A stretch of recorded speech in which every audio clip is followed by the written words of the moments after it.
Trump என்ன உலகத்துக்கே அதிபரா? India மேல கை வைக்க முடியுமா? மெக்சிகோ கியூபாவை மிரட்டுற மாதிரி நம்ம ஊரை மிரட்ட முடியுமா? அடுத்த 50 செகண்ட்ல இந்தியாவோட பவர் என்னன்னு புரியும். டொனால்ட் ட்ரம்ப் திரும்பவும் வந்துட்டாரு. வந்த வேகத்துல மெக்சிகோ, வெனிசுலா, கிரீன்லாண்டுன்னு எல்லா நாடுகள் மேலையும் தன்னோட ஆதிக்கத்தை காட்ட ஆரம்பிச்சிட்டாரு. இவர் என்ன நவீன கால அலெக்சாண்டரா? இல்ல ஒட்டுமொத்த உலகத்துக்கே அதிபரா? ஆனா இப்போ அவரோட பார்வை இந்தியா பக்கம் திரும்பி இருக்கு. விசா கட்டுப்பாடு, வர்த்தக வரின்னு அமெரிக்கா மிரட்டல் கொடுக்கலாம். ஆனா ஒன்னு மட்டும் தெளிவா தெரிஞ்சுக்கோங்க, இது 2014 முன்னாடி இருந்த இந்தியா இல்ல.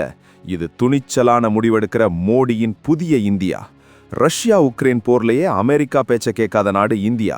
சென்னை ஐடி பசங்களா இருக்கட்டும், டெல்லி அரசியலா இருக்கட்டும், யாருக்கும் தலவணங்க மாட்டோம். ட்ரம்ப் மிரட்டல் இங்க எடுபடாது. ஏன்னா அமெரிக்காவுக்கே இன்னைக்கு இந்தியா ஒரு மிகப்பெரிய சந்தை. நம்மள பகைச்சுக்கிட்டா அவங்களுக்கு தான் நஷ்டம். அடடா, இதுதாங்க கெத்து. இந்தியாவின் இறையாண்மையில கை வச்சா தகுந்த பாடம் கற்பிக்க நாம தயாரா இருக்கோம். 2026ல இந்தியா ஒரு சரிசமமான சக்தியா விஸ்வரூபம் எடுத்து நிக்குது.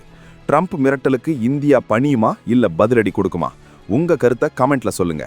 இந்தியா மேல பெருமைப்பட்டா ஒரு லைக் போட்டு ஷேர் பண்ணுங்க. தமிழால் இணைவோம்.